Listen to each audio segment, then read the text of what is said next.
Hi, I'm Stuart Malina, Music Director of the Greenwich Symphony Orchestra, and today I'm here to talk a little bit about the music we'll be playing on our opening weekend, Saturday, September 30th at 7:30 in the evening, and Sunday, October 1st at 3 in the afternoon.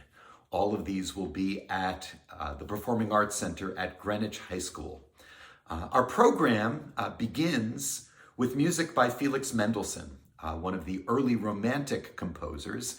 And I bring this up specifically because this piece is about something. Now, this is one of the ideas of the Romantic period, that music doesn't have to just be pure music for music's sake, but can also tell a story or be about something or paint a picture or express a particular emotion. This piece, the Hebrides Overture, reflects his impressions of a trip that he took to a cave in Scotland in 1829. This trip to Scotland was an inspiring one for him. It also led to the composition of his third symphony, which he called the Scottish Symphony. But this overture, the Hebrides, or at least he calls it an overture, isn't really an overture because it doesn't come before anything. An overture generally is a piece of music that will come before the action of an opera or before the action of a ballet or a musical theater piece. This is a standalone piece, and so it may be better to think of this piece as an early tone poem rather than as an overture. So he was overwhelmed by this cave, by the atmosphere of it, and also by the movement of water. And he expresses this movement of water in the cave at the very beginning with the main motive of the piece. And you'll hear it first in the low instruments, the viola, the cello, and the bassoon. And this is how that motive goes.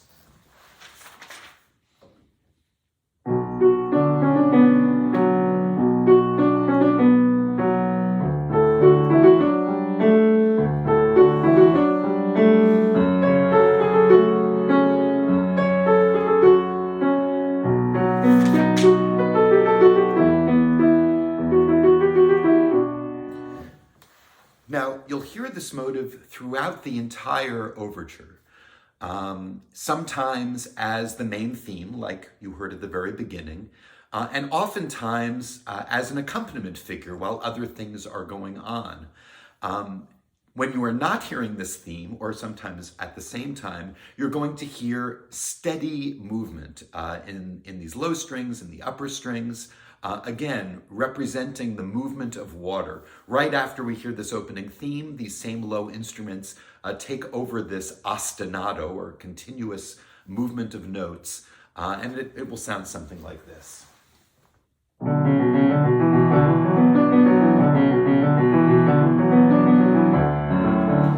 And so on and so forth. So pretty much through the entire overture, you're going to have this steady movement of notes. There is one section towards the end where you'll just hear a solo clarinet playing almost by itself. And what they'll be playing is the beautiful second theme, which comes shortly after the beginning. And you'll, again, first hear it in the low instruments of the orchestra. This is a typical Mendelssohnian theme. Mendelssohn first of all, you should know that Mendelssohn was one of the great prodigies of all time. As a very, very young man, he was playing music at a very high level and creating music at a very high level. He lived a very short life, only into his 30s, and his music never lost this youthful exuberance. But on top of that exuberance, he had a gift for creating melody. And the second theme is a perfect example of this, a melody that has a long span to it and a beautiful arch. This is how that melody goes.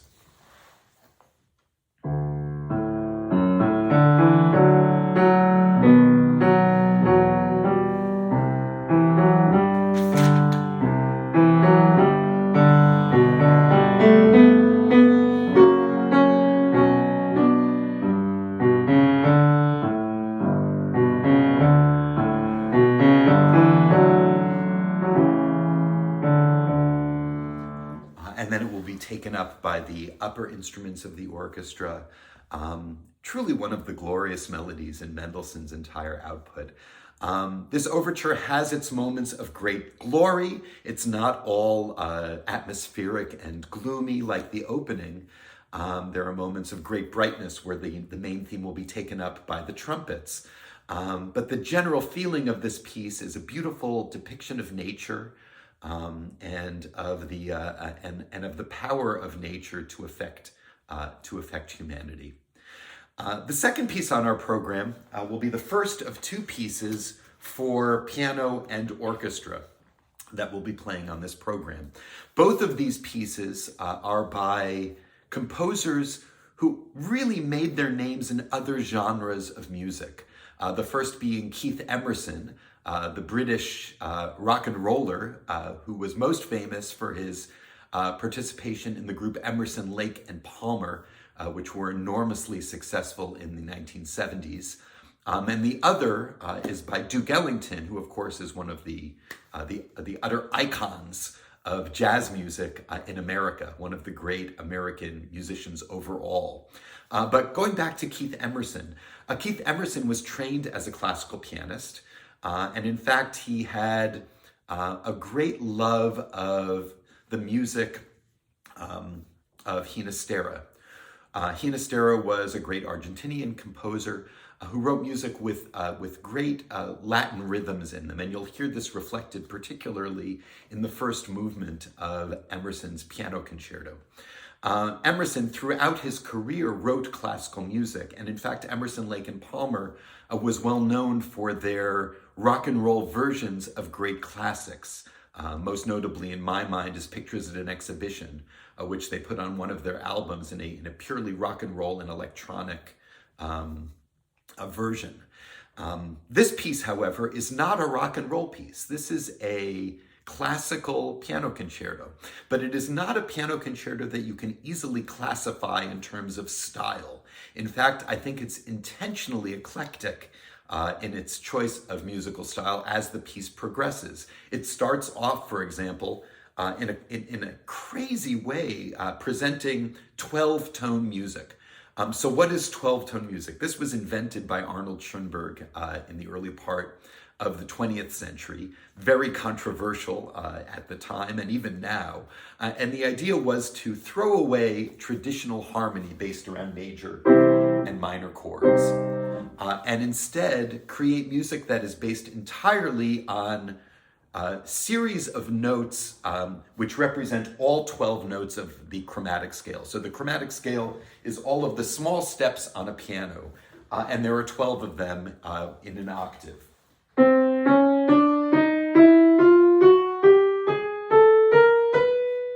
Before you get back to the original note. And so Schoenberg would create what he called rows of these tones in different combinations, and then create music where you wouldn't hear any tone until you've heard all of the others in the order of the tone row that you've created. Enough of this complicated explanation. The beginning of this piece will sound crazy, sound atonal. This is the beginning of the Emerson concerto.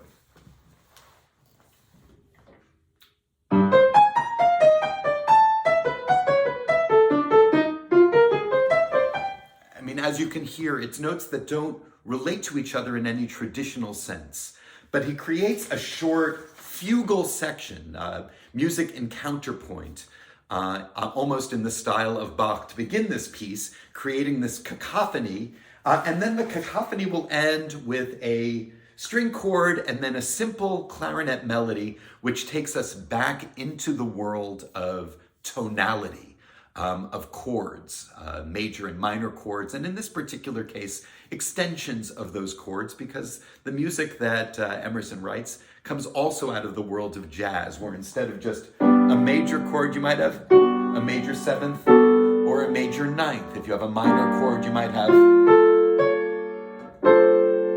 or any combination like that, but still very much based in traditional tonality. After this introduction, finally, we are introduced to the piano. And the main overall rhythm of this particular section is a syncopated rhythm, again, reminiscent of the music of Hinastera, and it's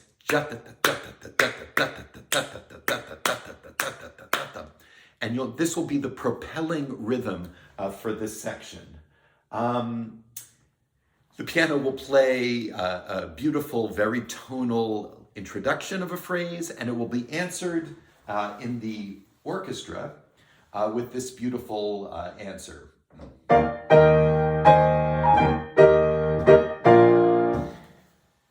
Bum bum jum ba-dum bum bum bum bum. Again, those kinds of sort of Latin-ish music answers.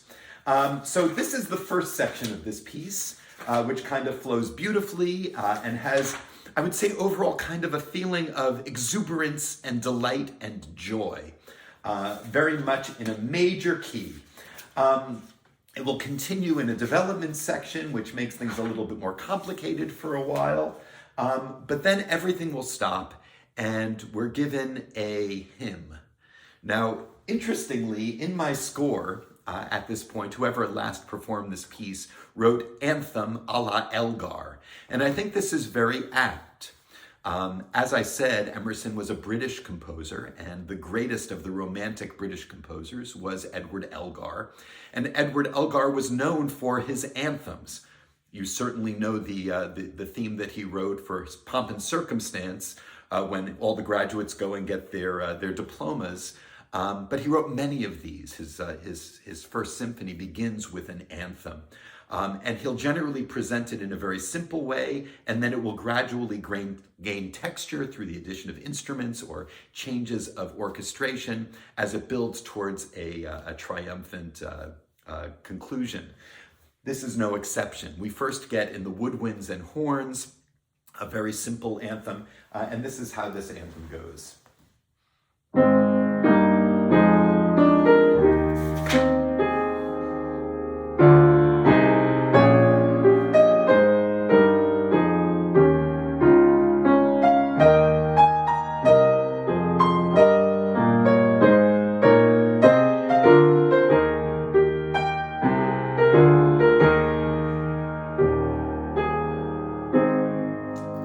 Very beautiful, very traditional sounding, very 19th century sounding. So we've gone from the 12-tone music of the beginning, which is early 20th century 12-tone style. Then we have this kind of somewhat jazzy, somewhat Latin, middle 20th century style, and now we've gone back to a 19th century style. But it doesn't feel like they're not of the same piece. This is all very much Keith Emerson's language. It's just his language is made up of many different elements. So the second movement is fairly short. Actually, before I talk about the second movement, I do want to talk about the cadenza for a moment, because the cadenza is interesting. So a cadenza in a concerto is when the orchestra will stop and the solo instrument will play by his or herself. In this particular case, the cadenza introduces brand new elements. And those elements are out of the world of jazz. And so it suddenly sounds like this crazy jazz improvisation for a while. Again, just adding another musical element to the collection that we've had so far. Okay, so let's move on to the second movement. The second movement, I think of much more as an interlude than as a standalone movement. It almost is like, let's wipe away what we've had in that first movement with something very simple before we move on to the aggressive power of the last movement. This movement I would describe as perhaps neo-Baroque, because it has a sense of like a Bach dance suite. There are exceptions to this, of course, but this is how that melody will go at the beginning of the second movement.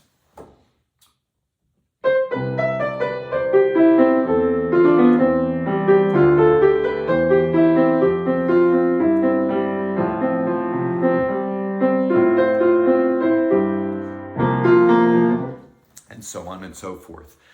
So it has the sense of kind of a stately promenade, perhaps, And then it will reach kind of the chorus of it, the end of the phrase, where everything comes together in a beautiful cadence.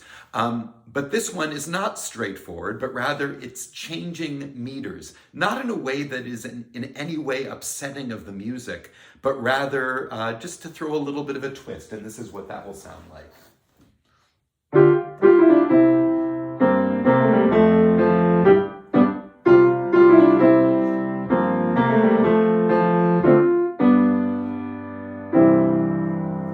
Again, very lovely. So we have this opening section, then the piano will play it in a minor key. It will come back again at the end in the opening major key, and in just a few minutes, the second movement is done. The last movement actually explodes at the very beginning, and it's the piano playing by itself this very intense low bass figure.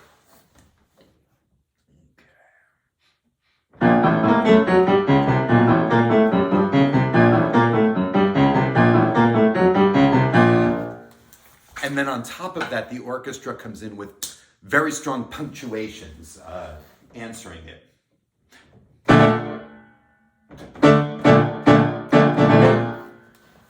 And this will happen for quite a while. The general feeling is one of great aggression, great angst, great upset, and incredible drive. And that will be the general feeling of this last movement for most of it.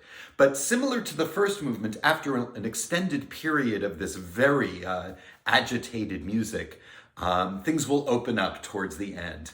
Emerson knew the repertoire, knew the piano concerto repertoire, and understood that the most successful piano concertos had moments of great grandeur, excitement, and glory at the end.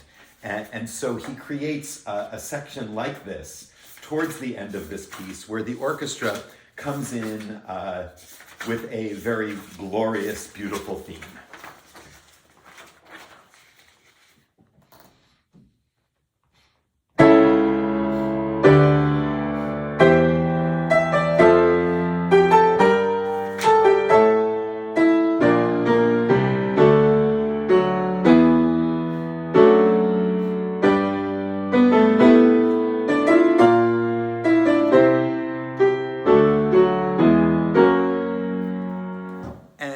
As he did in the first movement, this theme will repeat, adding texture. So the second time through, the piano will play the main theme, and on top of it, you'll have a simple obbligato again, a steady stream of notes in the upper woodwinds.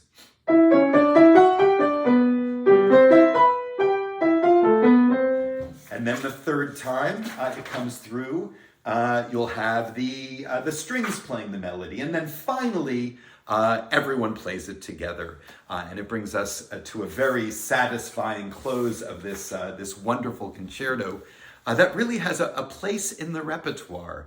I think that it's faced some uphill battle because people see Keith Emerson as a rock and roller. How could he possibly write a concerto? This is quite a beautiful concerto, and I think our audience is going to love it. Jeff Beagle knew Keith Emerson. They became very good friends before Keith died, and so he understands this piece and plays it unbelievably well. So this will bring us then to our next piece for piano and orchestra, this one by Duke Ellington. So Duke Ellington, what can I say about Duke Ellington? He was a great composer, a great pianist, a great band and orchestra leader. He wrote ballets, he wrote songs, his output was second to none. But equally, he was an important musical figure. He was one of the great figures of jazz and of the establishment of jazz as the quintessentially American art form. So this piece, New World, A-Comin, was written in the 1940s. And it was originally written for piano with the Duke Ellington Orchestra, which essentially was a big band. And it was then subsequently turned into this version for orchestra and piano by a composer named Maurice Paris. much in the same way that Rhapsody in Blue was written by George Gershwin for the Paul Whiteman Band with piano, and then Ferd Grofé transformed that through orchestration into the grand full orchestra version that most of you are probably most familiar with. So New World A-Comin, like Rhapsody in Blue, has a sense of being a little bit more episodic than your typical piano concerto. The themes are not so much developed over the course of this piece, but rather you get a beautiful theme, you'll hear that theme again, you'll have another theme, you might come back to the first theme, then yet another theme, and it has more of a sense of stream of consciousness, really, than any kind of organized compositional technique that might be brought to bear. It begins with a very simple, very heartwarming melody. This is how that goes.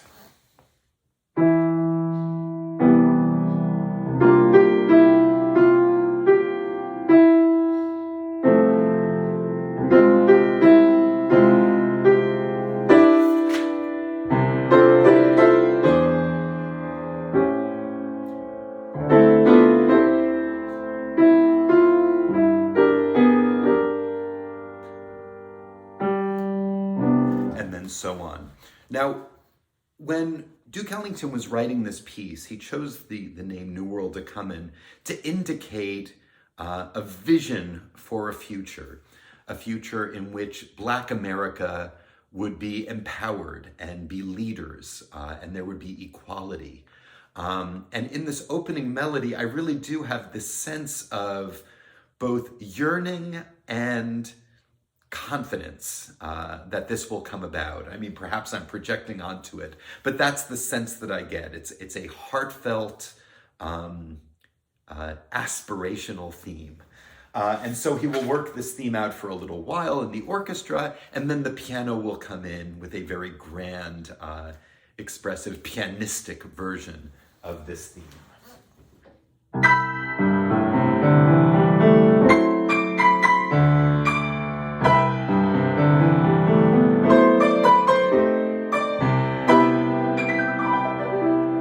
Etc. It has a sense of improvisation. Now, I've talked with Jeff about this. The piece originally, I'm sure, when it was performed, was improvised on the piano by Duke Ellington. But this version that you're hearing is actually notated note by note. So it's not improvisation, but rather it's composition that aspires to capture the sense of improvisation. So you'll have all kinds of quasi-improvisational flares and riffs, but it's all very much laid out for the pianist in this music. So this opening theme will go on for a while, and that brings us to our next section, which now has a sense of swing. So what is swing? Swing is, instead of having straightforward eighth notes, 1 and 2 and 3 and 4, and it's 1 and 2, and you hear that hi-hat. That's the underlying feeling of swing. Straight eighth notes become triplet eighth notes. Rather than yup, up, up, up, up, up. Anyway, you will recognize it if you're not understanding what I'm saying. So this section is introduced with a moving bass. In a jazz band of any sort, the bass instrument is the stand-up double bass. Boom, boom, boom, boom, boom, boom, boom. And you'll get this at the beginning of this section.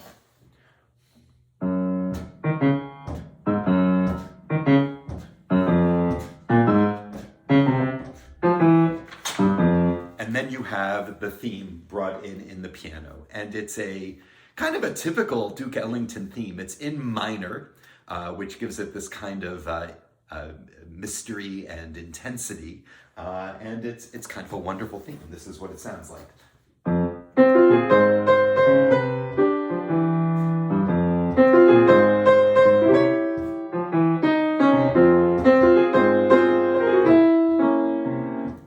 And so on. This will be developed, well, not really developed, presented several times in the orchestra, including by the brasses, and the brasses will be using plungers, so it has this wop, wop, wop, wop, wop, wop, wop. Again, bringing the world of big band into this orchestral piece. So this goes on for a while, and then we have a cadenza, and the cadenza presents yet another theme for the piano. This one features an accompaniment in the left hand, which goes on pretty much like this all the way through.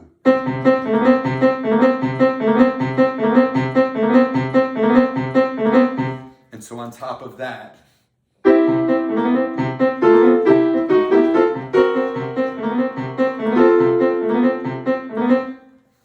just played a little bit better than I do.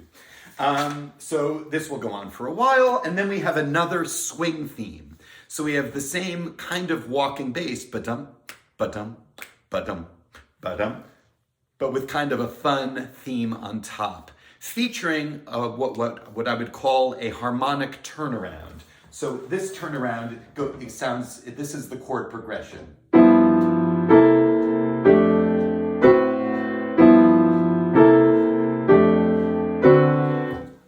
It's basically just a circle of chords that work nicely in each other, and then the melody on top of it is this.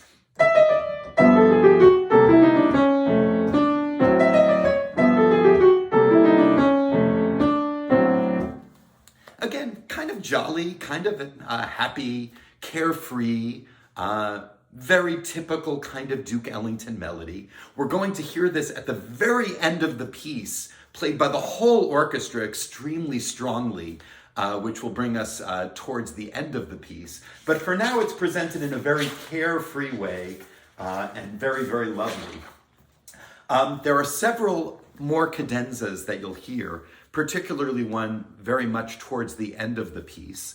Again, trying to capture this feeling of improvisation. But generally, the piece works in the pattern of the orchestra plays, the piano plays, the orchestra plays, the piano plays with the orchestra plays. It's definitely sectional as it goes through, but boy, these sections are just terrific and delightful.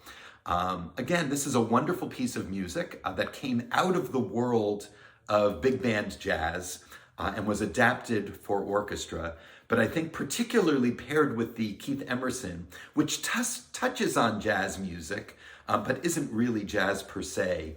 I think it works really well as a pairing of short works for piano and orchestra. And as I said, Jeff Beagle is one of my favorite collaborators. He's a magnificent concert pianist, probably the single person who more than anyone else I have collaborated with. We've probably done 15 to 20 different collaborations over the years, and I'm delighted to be bringing him to Greenwich. Our program concludes with Tchaikovsky's monumental Fifth Symphony. Tchaikovsky was one of the great melodists of all time. I said the same thing about Mendelssohn, but I think maybe even Tchaikovsky out-melodies Mendelssohn. It almost seems like he has an unlimited supply of great melodies that just flow out through his music one after another. He wrote 6 symphonies over the course of his career, and as a composer, he faced a lot of criticism from his fellow Russian composers. There was a group that was known as the Mighty Five, and this was a group that was led by the composer Balakirev and included Rimsky-Korsakov, Mussorgsky, Cesar Cui, and Alexander Borodin. And these composers, these 5 composers, were striving to create a Russian nationalistic sound in classical music, music that was unmistakably Russian. And they criticized Tchaikovsky for writing music that they thought was too Western European, too formal. And so I think that's an unfair criticism, and I certainly think that history has borne out that Tchaikovsky was a magnificent composer. His music is some of the most popular music ever written. But It's interesting that during his time he faced such adversity. He also faced adversity as a gay man living in a society that didn't accept homosexuality. He lived mostly a sad life. And this music comes through. There's a heaviness in his music. Even the most delightful, joyful melodies have underneath them a little bit of melancholy. This piece, the Fifth Symphony, does not have a specified program. It doesn't have a specified story that he's trying to tell. Early on in his compositional process, he does talk about in a letter the idea of fate and the inescapability of fate. And so I will use the term fate when I describe the opening melody, which serves kind of as a musical motto throughout the piece. But don't think that this is necessarily what Tchaikovsky intended. He really presented this piece simply as a symphony. But as I say, you have this opening theme, which is presented first in the clarinet, and you'll hear it in every successive movement. And it does kind of feel satisfying to think of it as a fate theme. You'll get it in many different forms. So in the first movement, very melancholy and simple. In the second movement, it will be extremely powerful, explosive. And then in the third movement, just kind of an afterthought at the end of the movement, bringing the movement to a close. And then it becomes the main theme of the opening of the fourth movement. And now instead of being in E minor, it's in E major. Does this have meaning? Perhaps. Doesn't really matter. The music is wonderful, and what this does is it gives the piece a sense of unity. It ties the movements together. You have this through line, one movement to the next. So this is what this opening motto sounds like.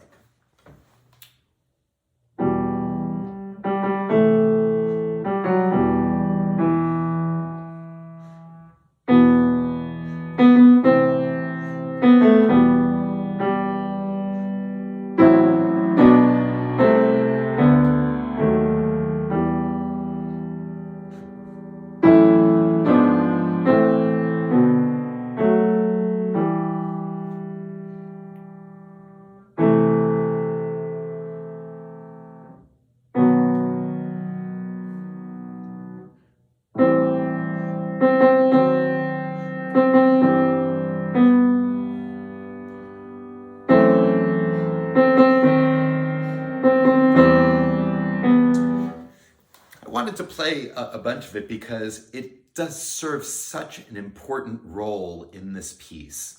At the very beginning, one little interesting orchestrational note is that it's not a single clarinet that plays it, but it's two clarinets playing in unison, meaning they're playing exactly the same notes in exactly the same rhythm. Why do I mention this? Because it creates a sonority that's very different from a single clarinet playing. It has a roundness and a depth. So even though it's extremely soft, it still has a depth and warmth to it that you can only get with multiple instruments playing. So after this shortish introduction, the music stops, and then we get our first main theme of the first movement, so what I'll call our first theme. And it's presented again in the clarinet, but this time a single clarinet playing with a single bassoon, and this is the melody.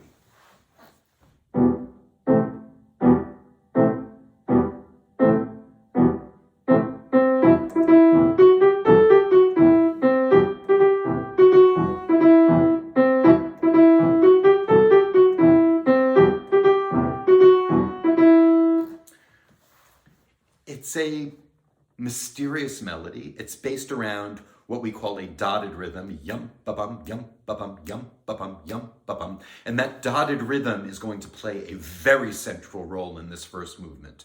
Sometimes it will be quiet and mysterious like this opening melody, sometimes extremely grand for the whole orchestra. You'll hear that a lot through this piece. Sometimes it will be short, ya da dum, sometimes long, ya ba bum. but it's one of the major motives around which this first movement is built. The other thing that gives this opening theme a sense of agitation is that the melody changes not always on the beat. So listen again.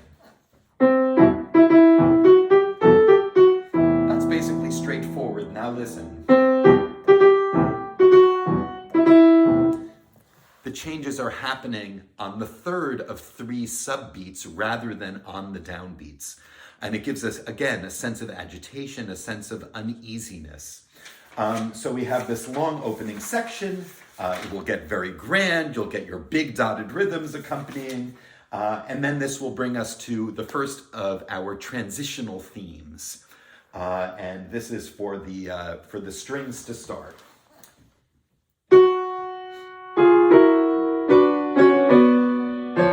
Sorry, let me try that again.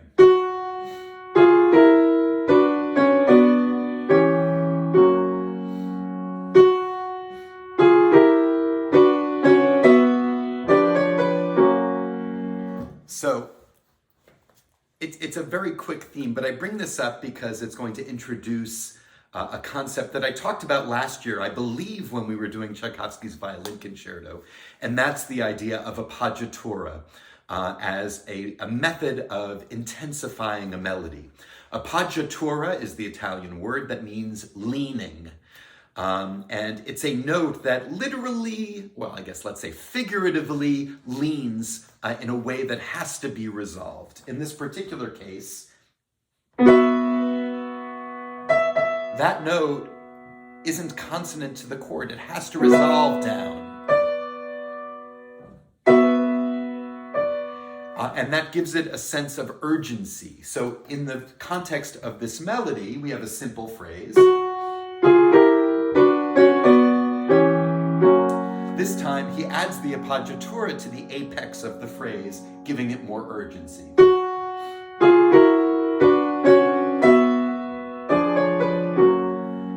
So do you hear how that just adds a little bit more intensity?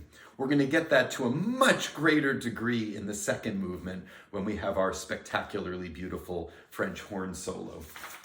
So this will now lead into another short transition that takes us to, I guess, what I would call our second main theme.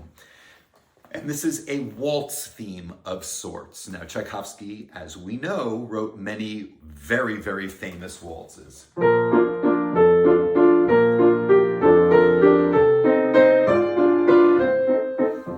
From Sleeping Beauty, also.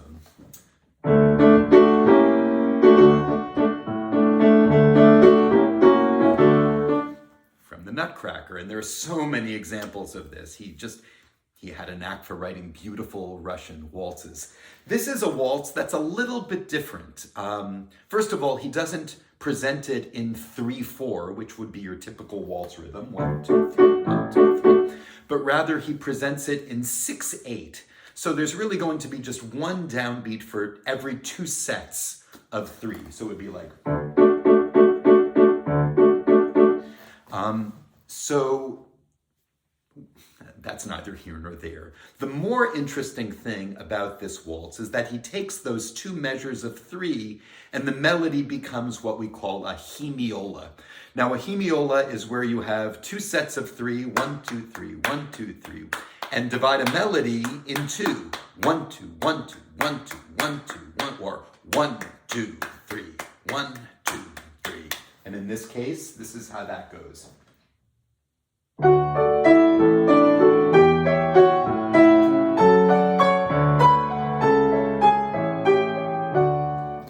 Which would be a lovely melody, but that's not actually the way that he presents this melody. That would be the way he presents it if it were a straight hemiola, but he actually puts the hemiola on the offbeats. So instead of 1 and 2 and 3, and it's 1 and 2 and 3 and this is what it sounds like.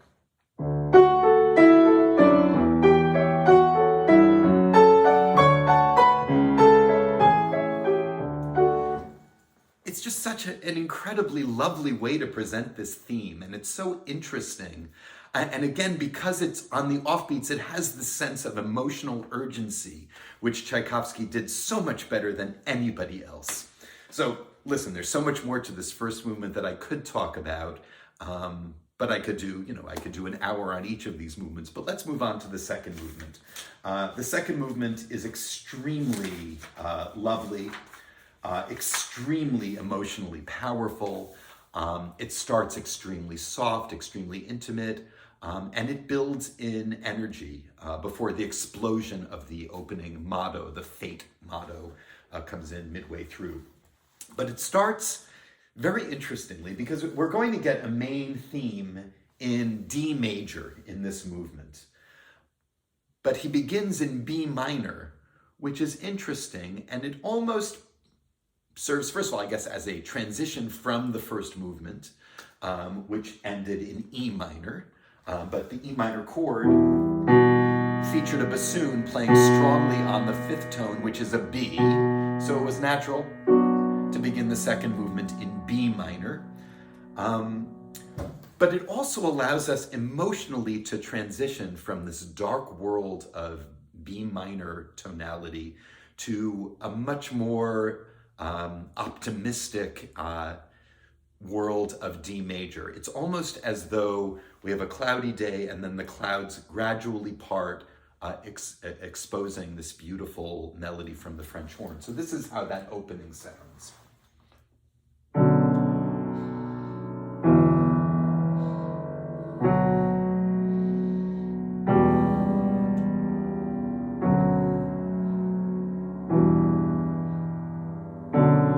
So we're still in the world of B minor. Now listen to how it changes.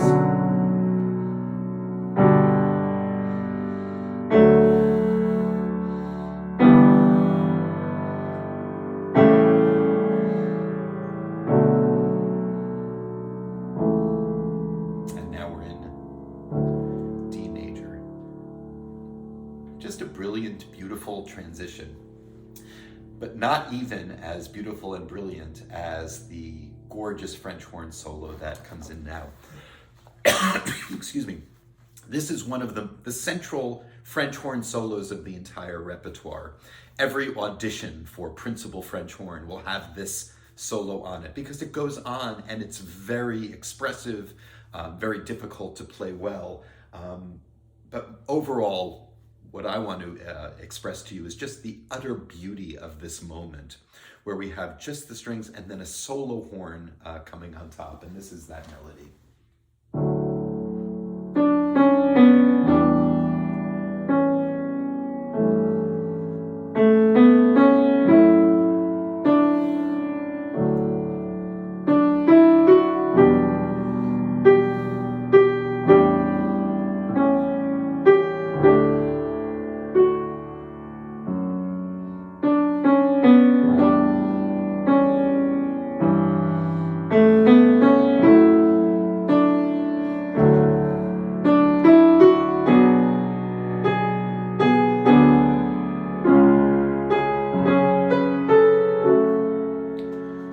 So what is it that makes this melody so perfect? What is it that gives it the sense of yearning? Well, firstly, it's just the brilliance of Tchaikovsky and his ability to create melody. But I also want to point out the generous use of appoggiatura here as well. So right at the beginning, that's an appoggiatura. That D has to resolve down. And then that E has to resolve down.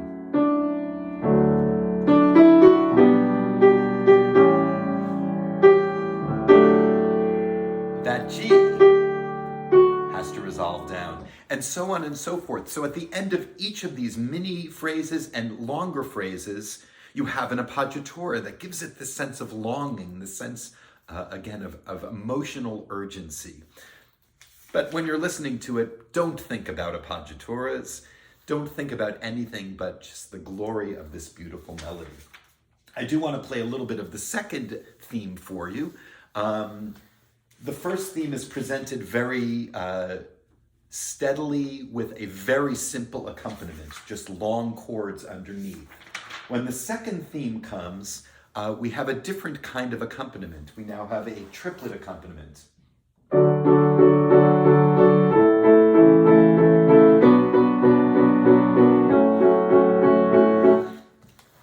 gives it a little bit more of a sense of movement, a little bit more of a sense of flow. And here again, an incredibly beautiful melody.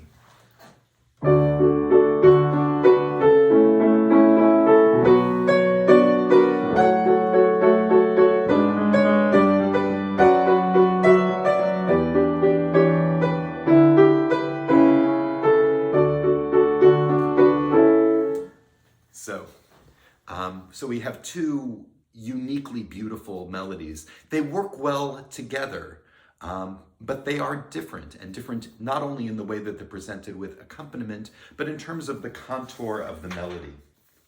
There's a central section after this second movement builds to its triumphant conclusion, and this is, I don't know, how can I describe this? It's a little bit more contemplative, a little bit more improvisatory sounding. It's a melody that we'll first hear in the clarinet.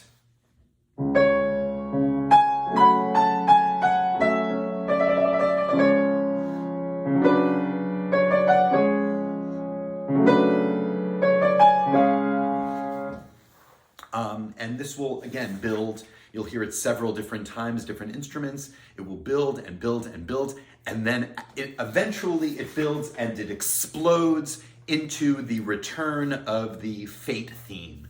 And we'll hear this in the trumpets and woodwinds playing not just fortissimo, 2 Fs, but actually 3 Fs he gives us. This is really loud, and this is that section.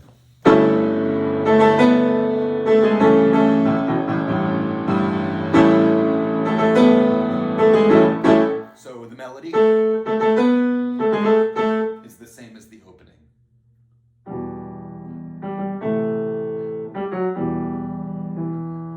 But now it's presented in an interesting harmonic way. First of all,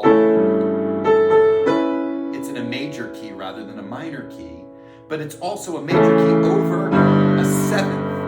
So it has a sense of being unsettled harmonically, which gives it all that much more emotional power. After this moment, we come back to our opening theme. We have a build-up, one of the more satisfying conductor moments, to the return of the second theme. We will have one more explosive return of the opening Fate motive, and then the piece will wind down at the very end for a very, very satisfying, soft conclusion. The third movement is yet another waltz, and yet another quirky waltz. This is how the melody works waltz-wise, and I'm going to play it as though it were just a traditional waltz.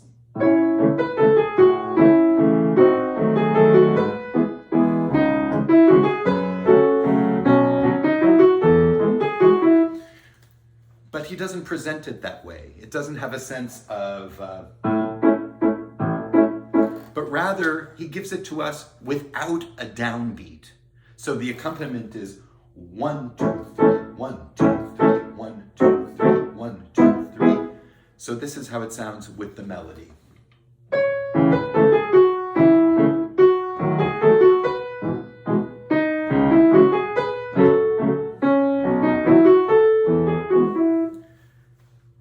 Kind of ingenious, a little bit quirky, but not so much that it isn't absolutely delightful to listen to. And we will get it eventually with traditional downbeats on the downbeat. But when he first presents it, it's odd that he does it in a way that's so uneasy in a sense, that gives you a sense of something's missing.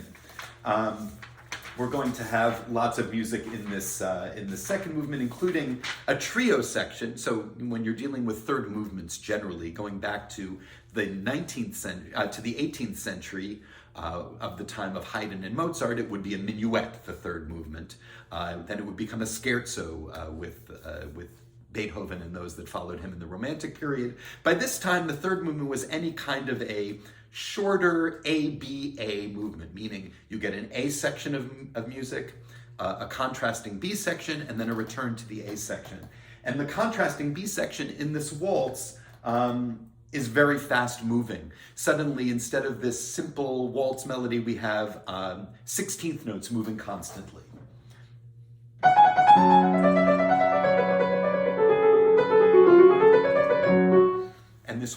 starting in the strings. Eventually the woodwinds will answer.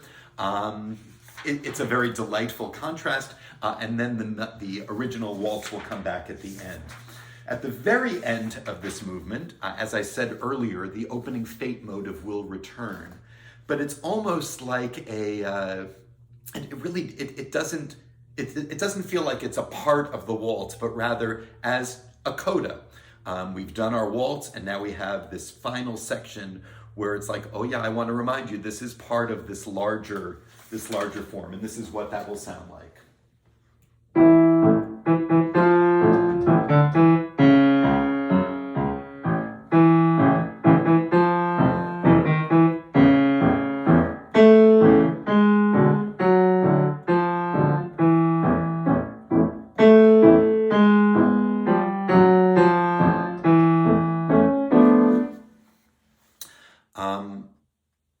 Again, we had our opening melody. Now we have it in a waltz version with just the clarinet and bassoon.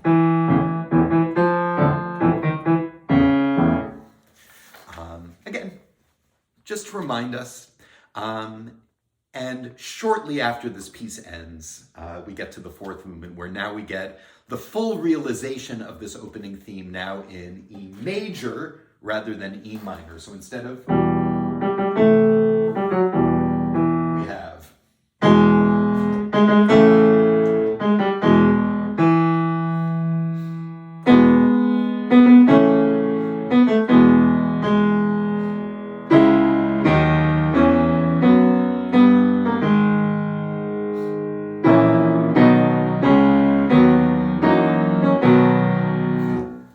much grander, majestic. Does this mean man has triumphed over fate? I don't know. You can think that if you wish. I just think that he's taking this opening motto, presenting it now in major in a very, very different way, leading us into a final movement. So the opening section of this movement is actually rather extensive. It doesn't get into the main body of the last movement for a few minutes. And each time we have this statement of the opening motto, it's answered by a simple fanfare, but generally with very agitated music underneath it, like all is not well. We have this presentation in E major, but that does not mean that this is yet a happy ending. So this ends, and we have finally the main body of the last movement. And I'm not going to play much of it for you. First of all, because it's almost unplayable on a piano, but also because I do want to leave some surprises. But what I will say is the music becomes extremely excited, extremely fast. We will have the return of the opening motive in major several times for the full orchestra. But the general feeling of this last movement, for the most part, is one of agitation. Not until the very end do we get the full realization of a triumphant finish. And interestingly, he does not choose that opening motive. He doesn't end it. But rather, he uses the first theme, the first main theme of that first movement.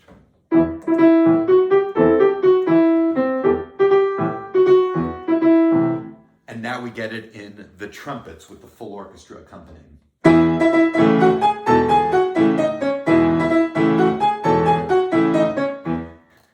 It's just interesting that he chooses that particular theme. Whether or not it's a mistake, I don't care. It's such a satisfying ending to a very, very satisfying and thrilling piece of music. Over the years, many people have said that Tchaikovsky is just a little bit too hard on his sleeve to be taken seriously. I think that's nonsense. Nothing satisfies me more than sitting in an audience and hearing beautiful music. And Tchaikovsky is beautiful music. And add on top of that, he was truly a master of orchestral instrumentation. He knew how to arrange his music for orchestra to get the fullest effect and fullest beauty out of it.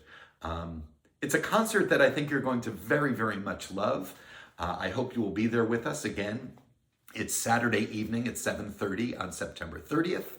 Sunday afternoon at 3 o'clock on October 1st at the Performing Arts Center at Greenwich High School, which, by the way, is a spectacular venue to hear orchestral music, and free parking, which is a very short walking distance from the front door, just to throw out there. It features Jeffrey Beagle on piano with the wonderful Greenwich Symphony Orchestra. Hope I'll see you there.